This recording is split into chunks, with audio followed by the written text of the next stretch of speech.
근데 지금 이게 개별로 의원들이 뭐 SNS로 한마디만 했느냐? 아닙니다. 다음 기사 볼까요? 네, 이낙연, DJ 노무현 정신 버리고 민주 탈당. 사실 저희가 지역 신문을 좀 준비를 해봤습니다. 광주의 분위기가 뭐 신문이 지역 신문이 해당 분위기를 뭐 다 온전하게 반영을 한다라고는 뭐 명확히 말할 수 없을 수도 있습니다만 지역 신문 1면이에요. 지금 광주일보 1면입니다. 이낙연, DJ 노무현 정신 버리고 민주당을 탈당했다. 광주에서도 이번 탈당을 썩 좋게 보지 않는 것 같다라는 그런 생각이 드는 제목입니다. DJ와 노무현 정신을 버렸다라고 지금 얘기를 하고 있죠. 다음 서울신문 볼까요? 민주 129명, 이낙연 희생 없이 영광만, 공개 비판입니다. 이낙연 전 대표가 탈당 선언을 하기 몇 시간 전에 민주당 의원 129명의 서명을 받아서 몇몇 의원들이 이런 비판을 했습니다. 직접 들어보고 오시죠. 이낙연 전 대표는 오선 국회의원과 전남지사를 지냈습니다. 민주화 이후 최장수 국무총리였습니다. 단 한 번의 희생도 없이 이 모든 영광을 민주당의 이름으로 누리고서도 탈당하겠다고 합니다. 지금도 국민들과 당원들의 압도적 지지를 받고 있는 대권 후보입니다. 이낙연 전 대표는 당원들의 지지가 보이지 않는다는 것입니까? 총선 승리로 민생을 살리고 민주주의를 다시 세워야 할 책임이 민주당에 있습니다. 이 엄중한 상황 속에서 민주당의 분열은 윤석열 정권을 도와줄 뿐입니다. 네, 지금 직접 들으셨습니다만 내용은 이겁니다. 그러니까 그동안 당 내에서 당대표하고 총리하고 뭐 대선 주자 반열에도 올랐고 그래서 이 얘기인즉슨 할 수 있는 건 당에서 할 수 있는 건 다 했는데 희생 없이 나가냐, 윤영걸 대표님. 네. 체리피커 아니냐라는 취지의 비판인 것 같아요. 그렇죠. 그만큼 민주당의 의식이 더 큰 거 아닌가. 국민의힘에서는 이준석 대표가 나왔고 네. 민주당에서는 이낙연 대표가 나왔잖아요. 네. 양당 대표가 지금 나왔어요. 하지만 지금 여론조사 나온 거 보면은 국민의힘에 주는 이준석 나와서 타격보다 네. 민주당이 오히려 더 큰 타격을 보는 것 같다.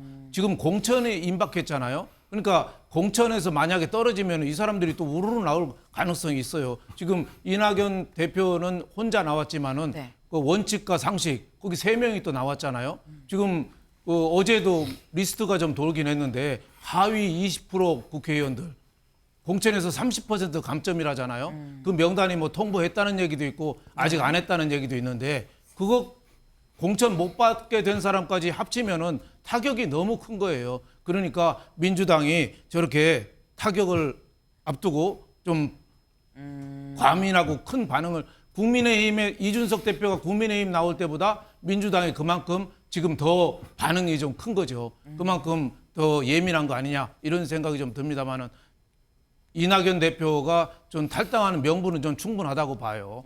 뭐 1인 당이 돼버렸고 또 방탄당이 된 여러 가지 흐름으로 볼 때 전직 대표로서 가만히 있을 수 없다. 어제 저는 뭐 발표한 기자회견 내용은 상당히 수긍 가는 면이 좀 많았다 이렇게 보고 있습니다. 네. 윤영걸 대표님 말씀은 지금 공천 국면으로 가면 뭔가 더 이낙연 전 대표 뒤를 따르는 사람들이 늘어나지 않겠느냐. 어제 뭐 일간 이른바 지라시가 돌았다라 말씀도 주셨는데 뭐 약간 컷오프가 될 거다라는 취지의 그런 지라시였어요. 하지만 이게 맞다고 확인이 된 건 아닙니다. 다만 여기서 저희가 알 수 있는 건 그만큼 지금 공천 국면이다라는 것만은 좀 분명하다라고 볼 수 있을 것 같은데 일단 민주당 의원 129명이 이렇게 나가는 건 아니다라고 공개적으로 비판을 했다라고 하죠. 그런데 이 129명 사실 공개 비판이라고 제목을 뽑았습니다만 제목은 탈당 만료 기자회견이었습니다. 탈당하지 마십시오라는 제목으로 일단 희생 없이 영광만 누리려고 합니까라는 내용이 있었었는데 129명이라는 겁니다. 민주당 의원 지금 전체 숫자가 제가 찾아봤더니 164명입니다. 왜냐하면 원칙과 상식 의원들이 3명 이제 탈당을 했기 때문에 129명, 164명 중에서 129명만 서명을 했다. 그럼 서명하지 않은 사람이 35명이다라는 얘기인 거죠. 그럼 서명 안 한 사람은 누구냐? 볼까요? 서명 안 한 사람 129명 공동 서명했는데 안 한 사람의 일부입니다. 홍익표 원내대표죠. 정청래 수석 최고위원, 고민정 최고위원, 서른 의원, 윤영찬 의원, 윤건영 의원 등등입니다. 네. 민주당의 분열은 윤석열 정권 도와줄 뿐이다. 나가지 마십시오라고 얘기한 이 서명에 동참하지 않았다라는 겁니다. 근데 일단 여기서 보면 홍익표 원내대표고요. 정청래 수석 최고위원, 뭐 고민정 의원. 일단 지도부는 이 사인을 서명을 하지 않은 것 같은데 근데 의아한 부분이 김상일 위원님. 네. 정청래 수석 최고위원 아까 저희도 SNS 봤습니다만 SNS는 사실 더 센 말씀을 적으셨거든요. 네. 근데 서명을 안 했습니다. 뭐 일단 뭐 최고위원이고 네. 당직을 맡고 있는 책임 있는 그 위치에 있기 때문에 안 했다 뭐 이렇게 알려지고 있고요. 저는 뭐 저 129명의 명단을 보면서 이런 생각을 했어요. 거기에 많은 사람들이 아전 인수식 설명이 필요한 분들 아닌가. 국민의 눈높이와 관점에서 명쾌하게 공직의 공적 책임을 다할 수 있는 사람들인가 이런 생각이 들었어요. 근데 그런 분들이 이낙연 대표를 비난한다? 그러면은 그 비난의 주체가 되려면 본인들이 공적 책임을 다할 수 있는 도덕적 위상이나 모범적인 모습을 갖춰야 되는 거 아닌가요? 그렇지 않으면서 본인들이 틀린 거는 눈을 감고 네. 내가 아니면 모두가 악이고 내 편 드는 사람들은 모두 선이다. 이렇게 말하는 게 과연 맞는 것인가. 윤석열 정권 심판 저도 해야 된다고 봐요. 굉장히 중요한 일이라고 보지만 그리고 난 다음에는요. 국민들이 볼 때는 그다음 바로 다음 심판 대상은 민주당입니다. 지금 어떤 사적인 이익 추구를 하는 게 정당이 아니잖아요. 엄연한 공적 책임, 국민의 삶과 관련된 공적 책임을 지고 있는 사람들인데 이 공적 책임을 지고 있는 사람들이 국민에게 눈높이 또는 눈높이 이상의 모습을 보여줘야 하는 거 아닐까요? 보여주지 못하는 모습을 비판하는 사람들을 수박으로 낙인 찍고 공격하고 이런 정당, 그게 DJ의 길입니까? DJ의 길은요, 반독재 민주화의 길이에요. 남북 화해의 길이고 인권의 길입니다. 네. 근데 내가 아니면 모두 인권을 존중할 필요가 없는 상대가 되고 악마가 되고 이런 정치 속에서 새로운 길을 모색해 보겠다. 저는 충분한 명분을 가진다고 생각하고요. 저도 민주당이지만 네. 저런 그 모습이 민주당을 변화하는 하나의 계기, 촉매제가 되기를 저는 진정으로 바랍니다. 네. 지금 김상일 위원님은 이게 탈당 만류라고 하지만 탈당 만류가 아니라 사실 비판 아니냐. 근데 어느 누가 이낙연 전 대표한테 돌을 던질 수 있느냐라는 말씀을 지금 하셨어요. 자진해서 뭔가 공적인 역할을 더 해야 되는 게 이 민주당 의원들의 입장 아니겠느냐. 그걸 왜 안 하느냐라는 보통 나에선 좀 비판을 좀 주셨는데 여기 나와 있는 사람들을 보면 정청래 의원, 뭐 고민정 의원도 있고 서른 의원, 윤영찬 의원도 있습니다. 사실 여기는 이낙연계라고 꼽히는 사람들이죠. 서른 의원, 윤영찬 의원. 윤영찬 의원의 경우는 지금 뭔가 목소리를 내기 좀 애매한 상황일 수 있습니다. 잔류 결정을 내린 뒤에 지금 엄청난 분이 문매를 맡고 있는데 서른 의원의 경우, 서른 의원 그 전에 굉장히 사안별로 목소리를 많이 냈었습니다. 서른 의원의 과거 목소리 들어보고 오시죠. 이재명 의원이 당대표가 되면은 분열이 일어난다는 건 일반적인 시각입니다. 확실히 분열된다라는 생각은 어떤 근거로 하고 계신 걸까요? 그러니까 이제 이 친이재명, 반이재명 이렇게 나뉘거든요. 이걸 그냥 두면은 당이 심각한 혼란에 빠진다. 그걸 막아야 될 것 아니냐. 저는 한국 정치에서 이낙연이라는 이 이름 숫자는 앞으로도 계속 요구할 것이고 그리고 언젠가는 그 이름값을 할 수 있는 상황이 온다. 그렇게 봅니다. 네. 사실 이낙연 전 대표가 귀국하기 전에도 서른 의원이 거듭 이낙연 전 대표를 약간 옹호하는 그런 목소리를 굉장히 많이 냈었습니다. 지금 마지막에 들으신 거는 작년 11월이에요.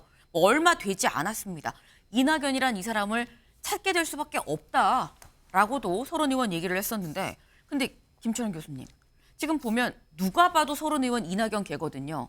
그러니까 뭐 이 129명의 만료 성명은 내용이 좀 마음에 안 들어서 안 할 수는 있는데 좀 조용하다. 이낙연 전 대표가 탈당 선언을 했는데 아무런 메시지가 없습니다. 서른 의원. 이유가 뭘까요? 일단은 그 의원들 개개인별로 어떤 정치적 실리가 달려 있다고도 볼 수 있거든요. 곧 이제 뭐 공천 시즌이 시작되기 때문에 네. 그 공천과 관련된 어떤 정치적 실리를 따져볼 수도 있겠지만 지금 그 이낙연 전 총리가 내세우는 명분 자체가 먹혀들지 않다고 있다고 봐야 됩니다. 왜냐하면 어쨌든 이낙연 전 총리 같은 경우에는 당내에서 국회의원부터 시작해서 뭐 당 대변인, 원내 대표까지 지내고 그다음에 뭐 이 총리까지도 지냈거든요. 그러니까 누릴 것만큼 다 누린 분이 갑자기 DJ 정신을 내세우면서 양당의 기득권 구조를 타파하겠다고 해버리니까 23년간의 기득권 어디에 있고 지금 한 달 뒤에 다시 그 기득권을 향해서 깨겠다고 해버리면 결국은 본인이 만들려고 하는 당이 새로운 선택을 한다고 하지만 본인을 위한 새로운 기득권을 또 얘기할 수도 있는 거거든요. 그러다 보니까 우리 친 이낙연계 이런 분들도 어떤 정치적 신뢰에 대한 부분들도 있지만 그런 이낙연 총리가 내세우는 그 명분에 충분히 공감하지 못하고 있다. 그리고 지금 이낙연 총리 같은 경우에는 신당을 만들더라도 그게 호남 신당이거든요. 호남을 베이스로 할 수밖에 없는데 과연 호남 민심을 계속적으로 공약을 하더라도 당신이 계속적으로 23년간 민주당에서 누릴 건 다 누리지 않았느냐 하는 그 부분은 계속적으로 아마 이낙연 총리를 괴롭힐 가능성이 크고요. 외연 확장하는 데도 굉장히 문제가 좀 생길 겁니다. 그래서 아마 그분은 그래서 지금 이낙연 총리가 어떤 신당의 어떤 외연 확대만큼이나 더 중요하게 생각해야 되는 건 네. 본인이 어떤 신당 창당에 대한 명분을 더욱더 호남에 자세히 알리고 국민들에게 소상하게 더 설명하고 이해를 구하는 형태가 좀 필요하다. 저는 이렇게 보입니다. 친 이낙연계의 어떤 추가적인 입장 발표, 그러니까 동참한다는 입장 발표나 옹호하는 그런 입장이 나오지 않는다는 얘기는 뭐 직접적인 탈당 이전에도 그런 게 나오지 않는다는 건 친 이낙연계도 아직 설득이 명확하게 안 됐다는 얘기 아니겠느냐라는 말씀을 또 하셨어요. 사실 이낙연 전 대표가 신당을 만들다고 할 때 뭔가 사람이 더 모여야 지금 이게 또 구성이 돼갈 수 있는 부분이죠. 그러다 보니까 추가로 더 어떤 사람이 들어올 수 있느냐라는 부분도 따져볼 수밖에 없는 부분입니다. 근데 아까 얘기 중에 잠깐 나왔죠. 원칙과 상식, 하루 앞서서 탈당한 원칙과 상식은 이낙연 전 대표와 함께 할 것 같다라는 전망이 나옵니다. 이낙연 전 대표의 얘기 들어보고 오시죠. 그분들과는 협력하게 될 것이라 했고요. 네, 어떻게 협력할 것인가 또는 어느 지점에서 함께할 것인가 하는 것은 지금 협의가 진행되고 있다. 찍어도 사표가 되지 않는다는 확신을 드리려면은 기호 3번으로 뭉쳐야 돼요. 합당을 전제로 하는 거고요. 합당하지 않으면 기호 3번에 다 모일 수가 없는 거죠. 그렇죠. 그러니까 1차 목표는 7석 이상, 지지율은 15% 이상, 선거 선거비 비용 보전. 보전 확정 안 됐습니다. 아, 예, 그래요? 유동적입니다. 네, 합당하지 않으면 안 된다라고 얘기하면서 굉장히 현실적인 부분을 말씀하셨어요. 뭐 7석 이상은 돼야 되는 거고 기호 3번은 돼야 되는 거고 얘기를 했습니다. 그럼 선거 비용이 보전돼야 된다는 얘기도 했는데 여기 볼까요? 본물 터진 신당 창당 문제는 돈과 조직력이다라는 얘기가 나옵니다. 왜냐? 여기 마지막 문단을 좀 볼까요? 이낙연 신당이나 원칙과 상식은 창당 과정에서 정치자금법에 따라 후원회를 만들어서 최대 50억 원까지 자금을 확보할 수 있다. 하지만 국가의 경상보조금을 대폭 확보하려면 현역 의원이 20명을 넘어야 하고 안 그러면 최소 5명은 돼야 일정 부분이라도 국고보조금을 좀 받을 수 있다라는 겁니다. 정치권에선 양측의 연대 가능성이 나오는 이유다.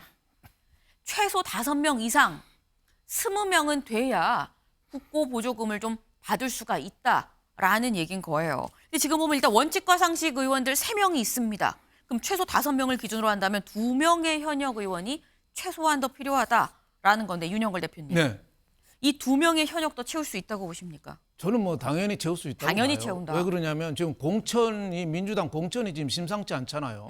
어제도 뭐 적격 뭐 통과할 때도 보면 저격 공천 뭐 이런 거에서 문제 있는 사람들이 지금 자꾸 올라가고 있잖아요. 그러다 보면은 떨어지는 사람들이 가만히 있겠어요? 저는 뭐 많이 나올 거로 봅니다. 그래서 지금 정의당이 국회의원이 6명이거든요. 네. 최소한 이제 7명이 되면은 기호 3번. 네. 기호 3번하고 4번하고 차이가 많습니다. 그리고 또 하나는 서로 몸집을 불릴수록 유리하기 때문에 민주당에서 나오는 사람도 있겠지만은 국민의힘에서도 나오는 사람들, 이준석 개혁신당 저는 합칠 걸로 봐요. 예, 여태까지 우리 정치상 네. 제3지대에서 빅텐트가 성공한 적은 한 번도 없습니다. 네. 김종필 대표라든지 과거 정주영 회장 이런 분들은 개인의 명망가 위주로, 안철수 대표도 그렇고 개인 위주로 했거든요. 네. 대권 도전. 빅텐트라는 거는 여태까지 한 번도 성공한 적이 없었어요. 그래서 한겨울이지만은 빅텐트 치기 어렵죠. 한겨울에 폴대가 얼음에 들어가겠어요? 네. 하지만은 그만큼 필요성이 크다. 그래서 저는 당연히 3번을 할 거고, 저는 원내 교섭단체 20석이거든요. 그것까지도 저는 가능할 거리라고 봐요. 예, 그만큼 이번에 공천 이 파동 후유증이 상당히 크기 때문에 20석 정도는 구정을 설을 전후해서 저는 될 걸로 이렇게 보고 있는데, 가장 큰 거는 저는 그 이준석 대표하고 이낙연 대표와의 그 네. 관계. 예, 어제 이낙연 대표도 그 기자회견하면서 그랬잖아요. 내가 뭘 하기 위해서 그런 건 아니다. 뭐 국회의원 출마도 안 하고 내가 허드렛물이 되겠다 이런 얘기까지 했어요. 네. 펌프질할 때 물 마중물 넣는 거, 그게 굉장히 온건하고 합리적이고 양보하는 모습은 좋은데, 국민들이 이낙연을 선뜻 택하지 못하고 지지자들이 안 따라오고 국회의원들이 안 따라오는 가장 큰 이유가 이낙연 대표가 그 뭐라 그럴까, 권력 의지. 네. 이게 좀 약하거든요. 온건 합리적이긴 한데 권력 의지, 투쟁 의지. 예를 들면 아버지 묘소 가서 얼마 전에도 눈물을 흘렸는데 네. 거기서는 아서왕처럼 에스컬리버 검을 뽑아야죠. 좀 더 투쟁을 할 수 있는, 뭐 72세에 어제 출사표로 던지고 나간 거는 좋지만은 네. 그만큼 권력 의지 갖고 국민들이나 지지자를 끌어모을 수 있는가, 그게 좀 관건이라고 볼 수 있겠습니다. 이낙연 전 대표가 좀 더 권력 의지를 확실하게 보여줘야 된다. 에스칼리버 칼을 좀 뽑아 들어야 된다라는 말씀도 지금 하셨어요. 네. 그러면서 관건은 이준석 신당과 연대일 텐데 난 연대한다고 본다라고 지금 전망을 주셨는데, 지금 원칙과 상식 말고 사실 이낙연 신당과 이준석 신당이 연대하는 거 아니야라는 얘기들이 지금 계속 나오고 있습니다. 다음 기사 볼까요? 이낙연 새 정치 세력 만들겠다. 보수와 동거까지 산 넘어 산. 보수와 동거. 보수 세력까지도 같이 동거 함께할 수 있겠느냐. 요걸 지금 넘어야 된다. 다만 산 넘어 산이다. 쉽진 않다라는 얘기가 제목에 명확하게 지금 나와 있습니다. 말씀 중에 나왔죠. 이낙연 전 대표 이준석 신당과도 함께할 수 있을 거다라는 뉘앙스 얘기가 있었습니다. 그 얘기 들어보고 오시죠.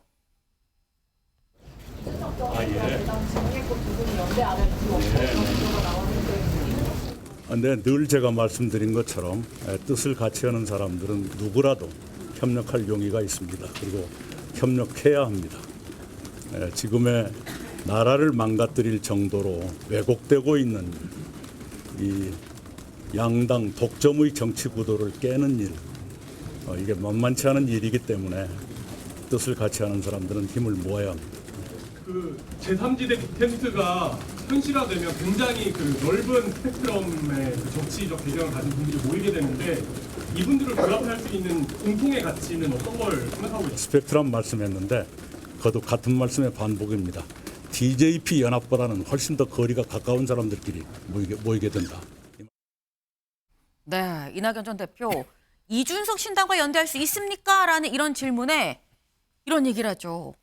DJP 연합이 있지 않습니까? 그때보단 가깝습니다라고 얘기를 했습니다. 윤경호 위원님, 어떻게 보세요? DJP 연합보다 거리가 가깝다고 보십니까? 저한테 잣대가 없어서 DJP 연합의 거리와 지금의 거리 잘 측정은 못하겠어요. 그러나 정당이라는 게 뭔가를 생각해 보면 네. 저는 쉽지 않다. 그리고 너무 늦었다. 선거용 급조된 정당이 성공한 사례요. 뭐 안철수 대표 2016년 선거였나요? 그때 사실 가장 작용했던 건 문재인 당시 대표의 호남 홀대론 때문에 호남 지역에서 전라남도, 전라북도, 광주 지역에서 안철수 국민의당 왕창 밀어줬던 그거거든요. 근데 지금 한번 비교를 해보면 네. 과연 그게 똑같이 등치가 될 수 있느냐. 자칫 잘못하면요. 기존 정당의 탈당파 연합이거나 또는 낙천자 연합이 제3지대의 빅텐트 아래 모이는 꼴이 될 수 있어요. 방금 어느 기자가 한 얘기, 공통의 가치가 뭡니까? 이게 이해관계가 부딪혔을 때 그 다음 단계에서는 더 큰 문제가 될 수 있는 거죠. 기왕 이낙연 대표가 1인 정당, 방탄 정당, 그다음에 또 뭐라고 그랬더라? 극단적인 진영 대결, 네. 혐오와 증오의 양당제 이런 얘기를 하면서 그의 대척점에 있는 대화와 조정의 다당제 그리고 포용 이런 얘기를 할 거였으면 네. 사실 진작부터 좀 노력을 하시지. 그리고 그에 부합하는 정강 정책 내세워서 네. 뭔가 공통의 가치를 가지고 이걸 가지고 제가 제3 세력으로서 선택의 대안을 여러분들에게 제시하겠습니다라고 했다면 누구하고 연합하든 뭐라고 하겠습니까? 그런데 지금 그 공통의 가치라는 거 없잖아요. 단지 기존 정당의 탈당파 그리고 낙천자 연합 그걸로 과연 정당이 이루어질 수 있을까? 그리고 거듭 말씀드립니다만 지금은 너무 늦었다 시점이. 그런 점에서 저는 굉장히 부정적으로 보입니다. 네. 지금 윤경호 의원님 말씀은 지금 제목처럼 산 넘어 산이다. 이에 대한 방점이 좀 찍혀 있는 것으로 지금 보입니다. 근데 관건은 지금 만약에 이낙연 신당과 이준석 신당이 함께 하려면 일단 이낙연 전 대표의 생각과 이준석 전 대표의 생각이 뭔가 합치가 돼야 되는 거죠. 말씀처럼. 이낙연 전 대표는 뭔가 함께 할 수 있을 것 같아 라고 좀 긍정적으로 얘기를 했습니다. 그럼 이준석 전 대표는 어떻게 생각을 하느냐. 다음 기사 볼까요? 이낙연 뜻 같으면 누구라도 협력. 이준석 엄중 이미지 부담. 네. 이준석 전 대표의 언론 인터뷰가 있었습니다. 이걸 볼까요? 이준석 전 대표는 언론 인터뷰를 통해 이 전 대표가 엄중낙연이란 이미지를 바꾸지 않고는 함께하기 힘들다고 말했다. 네. 근데 사실 뭐 엄중낙연이라는 이런 이미지, 뭐 정치인의 어떤 대외적인 이미지는 뭐 바꾸려면 바꿀 수도 있는 부분일 것 같은데 이준석 전 대표가 며칠 전에 이런 얘기를 했었던 바가 있습니다. 그 얘기를 들어보고 얘기 이어가 보시죠. 저희 개혁신당의 방향성에 맞춰서 한국의 희망도 일부 정책에 대한 관점을 충분히 조정할 수 있다는 입장인 것으로 알고 있습니다. 그렇기 때문에 저희는 이렇게 표현하겠습니다. 뭐 다른 세력과의 사이에 지금 뭐 한강 정도의 차이가 놓여 있다고 한다면 한국의 희망과의 사이에는 청계천 정도가 놓여 있다. 예, 이 정도의 이야기를 할 수 있을 것 같습니다. 예. 네, 양향자 의원이 속해 있는 한국의 희망. 여기와는 청계천 정도의 거리다. 그리고 다른 세력들, 여기 말한 다른 세력엔 이낙연 전 대표의 신당도 사실 다 포함이 돼 있는 거죠. 이 다른 세력과는 한강 정도의 차이라고 볼 수 있다. 그럼 김상일 위원님. 네. 청계천과 한강의 차이, 어느 정도의 차이인 거냐, 좁힐 수 있는 차이인 거냐, 어떻게 보십니까? 뭐 충분히 좁힐 수 있는 차이라고 저는 보고요. DJ와 노무현의 길을 가겠다. 네. 저는 개인적으로 이렇게 해석합니다. DJ 아까 말씀드렸잖아요. 반독재, 민주화. 정당이 민주화돼야죠. 공적 책임을 져야죠. 네. 그리고 인권, 남북화해. 인권, 그 안에서 다양성이 존중되고 한 사람 한 사람이 존중돼야죠. 지금의 상황 중도 무시입니다. 중도 무시. 국민으로 보지도 않는 중도 무시. 지금 중도가 어느 정도 각성을 하고 있다라고 저는 보고요. 그 요구, 양당에서 너무 치열하게 자기 이익을 싸우는데 짜증나 있고 염증을 느낀다. 네. 충분히 중도를 지지할 수 있는 자세가 돼 있다. 물론 그러려면 확실한 그 방향이 보여야 돼요. 근데 아까 한강의 차이, 자 노무현의 길을 한번 보시죠. 대연정을 하겠다고 했어요. 네. 대연정. 자, 의석을 한쪽이 승자 독식하지 않고 중대선거구나 이런 걸로 나눠서 양 정당이 경쟁할 수 있는 구조를 만들어준다면 모든 내각의 임명권이라는 걸 그 한나라당에 넘기고 대연정을 할 수 있다고 했습니다. 자, 지금요, 이 중도로 가는 사람들은 약간의 정책적 차이가 있어도요, 얼마든지 연정 내지는 뭐 미국에 보십시오. 연방제 국가잖아요. 네. 연방제 국가예요. 주가 주권적인 행위를 하는데 국가입니다. 이 정당도 어느 정도의 개파나 이런 걸 통해서 자기 노선을 가지고 할 수 있는 정치와 큰 우리나라의 정치의 큰 흐름을 바꾸는 우선순위를 가지고 네. 그 안에서 얼마든지 먼저 우선순위의 목표를 함께 한다는 어떤 원칙을 세우면 그 차이들은 그 안에서 개파 정치나 노선 정치를 통해 가지고 일종의 연방제 정당 비슷하게 저는 얼마든지 만들어갈 수 있다고 보고요. 지금의 시대 정신은 국민의 삶을 앞에 놓는 것 이것이다. 지금 자기 진영 그리고 자기 진영의 이익을 위해서 국민을 무시하고 싸우는 것이 아니다. 저는 이렇게 봅니다. 네. 노무현 전 대통령도 대연정 제안하지 않았었냐.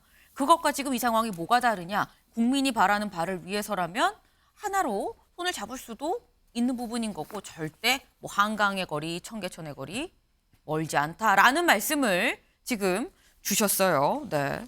지금 청계천의 거리, 한강의 거리, 이 거리가 얼마인지 사실 모르겠습니다. 다만 이 거리가 정말 얼마큼 되는지는 이준석 전 대표와 이낙연 전 대표 두 사람이 가장 잘 알고 있겠죠.